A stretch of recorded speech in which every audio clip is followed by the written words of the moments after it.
নকৰোঁ কিন্তু গোটেই ঘটনাখিনি এতিয়া মই গাঁৱৰ ৰাইজৰ লগত যিটো কথা পাতি গম পালোঁ খুব ছিষ্টেমেটিকেলি কৰা হৈছে ওচৰতে এখন সত্ৰ আছিলে সত্ৰখনকো এটেক কৰি পিনে আজি 20 বছৰমান আগতে তাত এতিয়া অস্তিত্ব নাইকিয়া হ'ল আৰু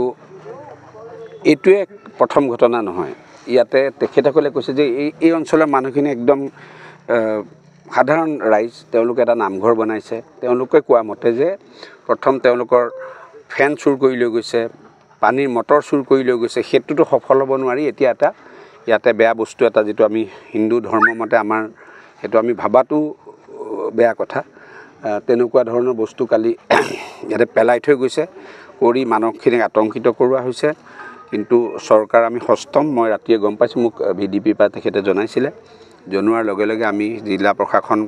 খুব ক্ষিপ্ৰতাৰে বস্তু ৰিকভাৰী কৰা হৈছে মানুহ এৰেষ্ট হৈছে 7জনমান ব্যক্তি এতিয়ালৈকে এৰেষ্ট হৈছে আৰু বিভিন্ন আজিকালি জানে যে বাচিটো যাব নোৱাৰিব আজিকালি বিজ্ঞানসন্মতভাৱে তদন্ত কৰা হয় মোবাইল বিভিন্ন কথা আছে কৰি ইতিমধ্যে অতিৰিক্ত ফৰ্চো অনা হৈছে এই ৰাইজৰ কিছু ডিমাণ্ড আছে আশে পাশে গোটেই ব্যৱস্থাটো লৈ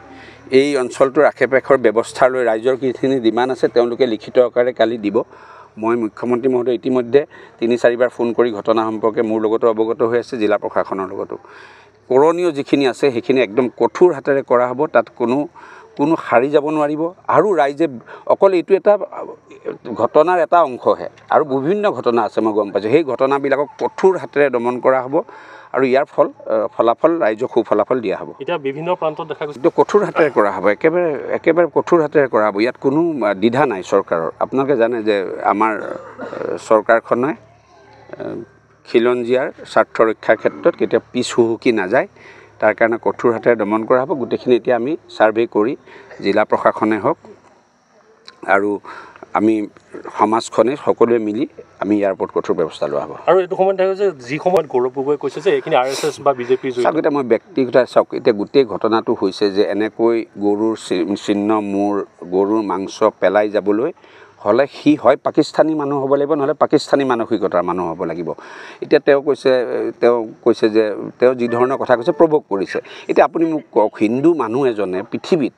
কোনোবা এনেকুৱা হিন্দু মানুহ আছে নেকি যে গৰুৰ মাথাটো যদি হিন্দু মানুহে পেলাবলৈ হয় গৰুৰ মাথাটোতো কাটিব লাগিব নহয় কোনোবা হিন্দু মানুহে গৰুৰ মাথা কাটিব পাৰে নেকি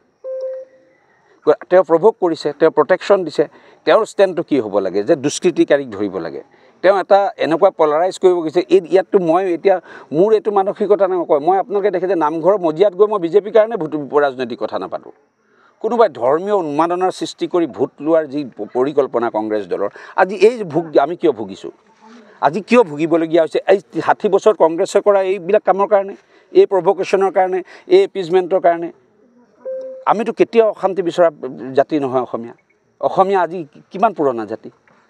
কিমান ডাঙৰ আমাৰ ইতিহাস আছে কোনদিনা আমি অশান্তি বিচৰা জাতি কিন্তু আজি কংগ্ৰেছৰ নেতৃত্বই বিশেষকৈ আপুনি যিজন ব্যক্তিৰ নাম লৈছে তেওঁ যেনেকৈ প্ৰভোগ কৰি যেনেকৈ প্ৰটেকশ্যন দিয়ে এক চামক উৎসাহিত কৰিছে এইবিলাক কামত তেওঁ গৰিহণাই যোগ্য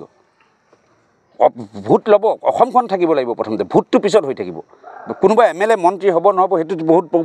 দৰকাৰী কথা নহয় কিন্তু আমাৰ সমাজৰ মানুহখিনি আমাৰ খিলঞ্জীয়া মানুহখিনি জীয়াই থাকিব লাগিব কিন্তু সেই মানুহখিনিক অন্তৰত কেৱল যিমানখিনি কাম যি অপৰাধী এই কামটো কৰি পিনে কৰিছে তাক প্ৰটেকশ্যন দি হিন্দু মানুহে গৰু পলাবলৈ তাতকৈ বেছি গৌৰৱ গগৈ ডাঙৰীয়া সমাজখনক অপকাৰ কৰিছে বেছি আঘাত দিছে অসমীয়া মানুহৰ আমাৰ অসমীয়া সমাজখনক বেছি আঘাত দিছে কোনো মানুহ এনেকুৱা যি দুষ্কৃতিকাৰী কৰিছে ৰাতিৰ আন্ধাৰত কৰিছে কিন্তু দিনৰ পোহৰত